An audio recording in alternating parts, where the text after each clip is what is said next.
In particular situation of the state of Guerrero in Mexico, in a different way, it's not a state that is under control of a main cartel like Sinaloa or Michoacán.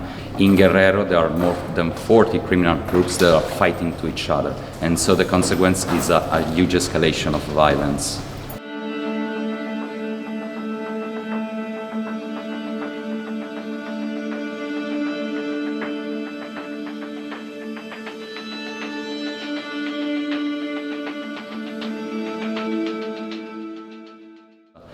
The consequences of the violence are not only the homicides and the people killed for the war between these cartels, but also the number of displaced people are getting higher and higher, it's increasing, and also there are a lot of people that are desaparecidos, so disappeared people, especially in the area of Iguala. Guerrero was until 10 years ago was involved in the Mexican drug war, but the number were lower. But in the last 10 years, some of the criminal groups, they really enlarged their power, and so the escalation of violence was very, very high.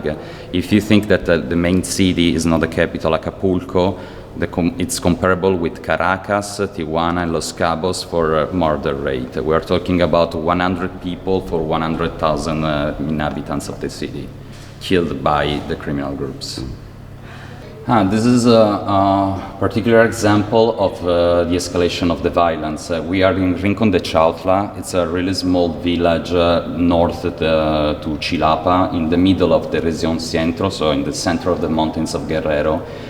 These people, they are Nahuatl, so native people, and for the first time the self-defense force, so the police community of the village, they decide to permit the women to enjoy the defense group. And so as you can see, she's wearing her traditional clothes, she has her rifle, but she's carrying her child because she's a mother.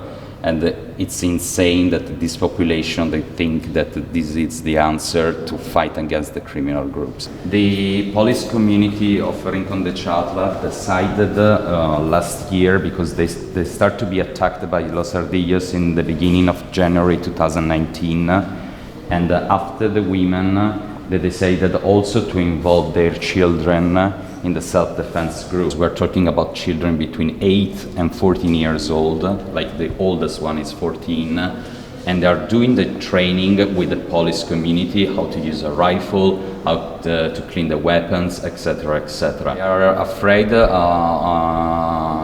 because the Los Ardillos are 3 times more than them, they are surrounded by really hundreds of people, and so they're really scared and they feel very alone, because these kind of villages are really far away from the biggest cities like Chilapa, and so they are involving everyone that can help.